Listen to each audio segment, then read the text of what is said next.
we learned that all the way around a circle, 360 degrees, is 2 pi radians. The interesting thing about radians is there's no unit to show that you're dealing in radians. You know, with degrees, you have the little degree sign. This is on page 489. So we're on 6.3, right where we left off yesterday. So for radians, there's no sign. I mean, you can write 2 pi radians equals 360 degrees.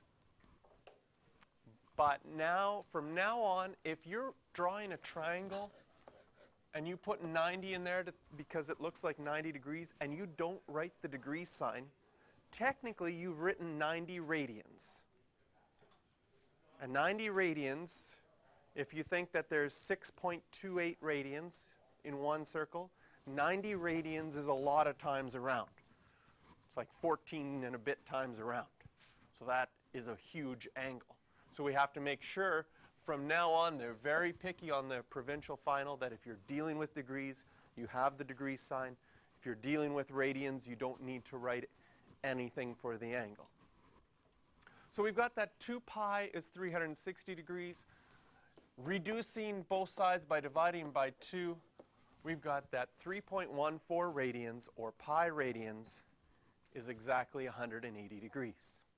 We can use this to either figure out 1 radian is 180 degrees over pi, or we can figure out 1 degree is pi over 180 radians.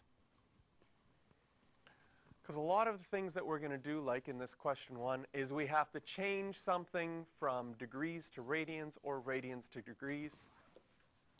In A, they want to change to 170 degrees. Maybe you can see here, I could take that equation and just multiply both sides by 170. Then on the left side, I would get 170 degrees. And on the right side, I would get 170 pi over 180. And again, you wouldn't have to reduce that one if you didn't want to. The answer key at the back of your book will have it reduced. You probably can see you could take the zeros away and get 17 pi over 18. That would be an exact value.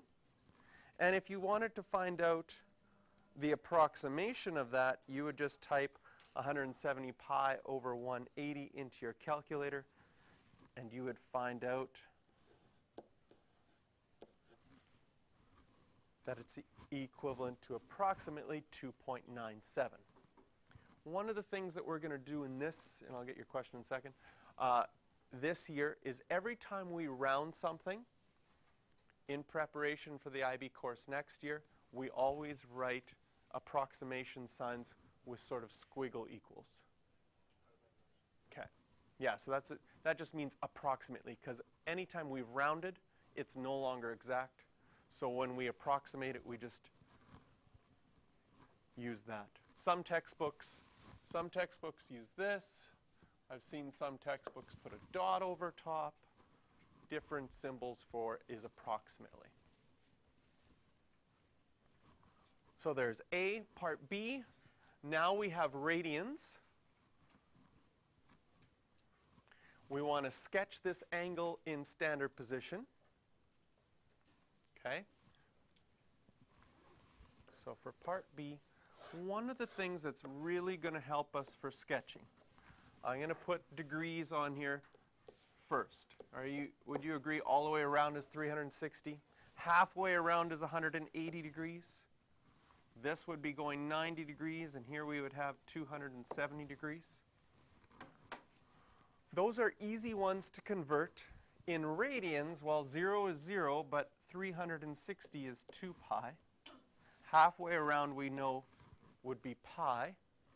90 degrees would be pi over 2. And 270 would just be pi over 2 3 times. So we'd have 3 pi over 2.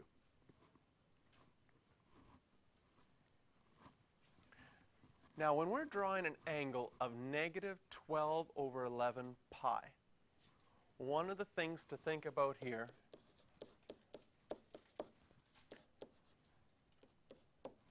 can you see that this is negative 1 point something? Okay, if you did it in your calculator, you'd get negative 1.09 repeated forever, and that would be the decimal. And so negative 12 over 11 pi would be the same as negative 1.09 pi. And if we count in terms of pi,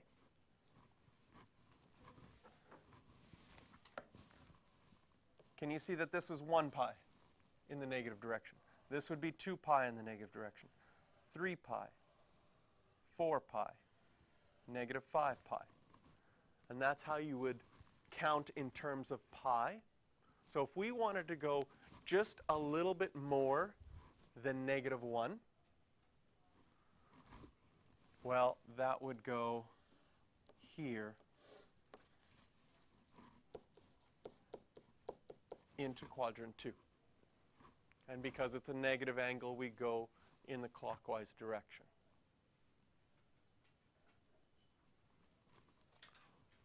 Now we want to figure out that angle to the nearest tenth of a degree.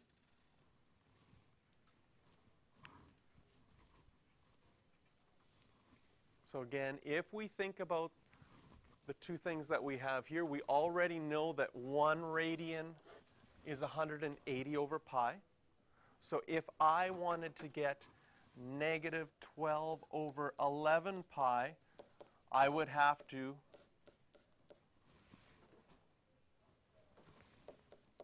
multiply the other side by negative 12 over 11 pi as well. So I've taken the one that's underlined in red, and I multiplied both sides by negative 12 over 11 pi.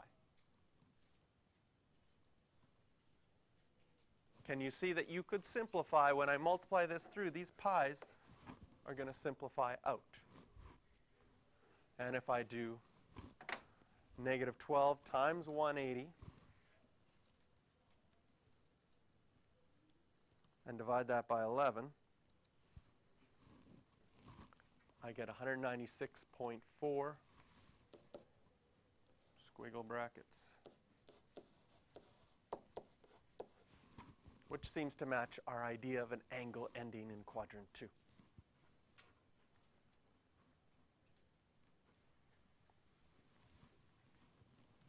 One of the things I want you to look at with when we converted it using the fact that 1 radian was 180 over pi, anytime you're converting something that already has pi in it for a radian, can you see on the right side of this equation that the pi cancels out?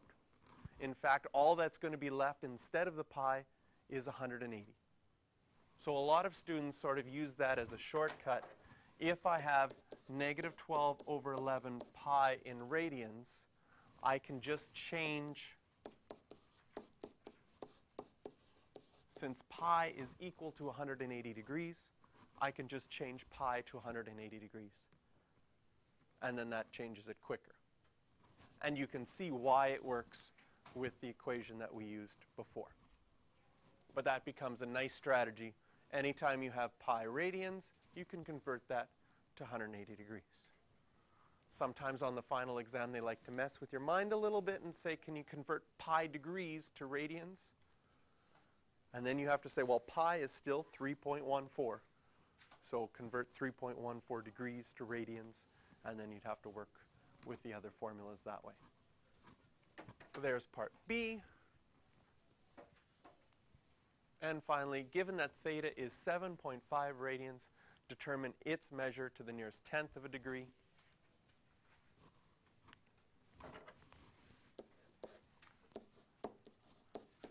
Again, since 1 radian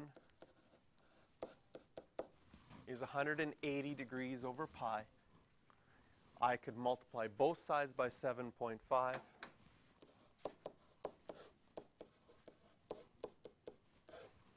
Type that into my calculator.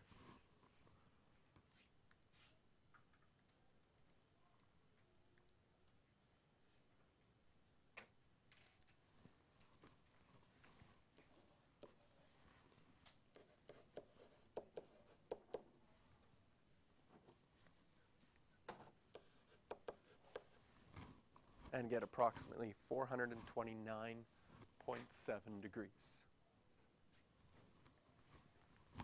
Questions you can do for this one are 4, 5, and 7.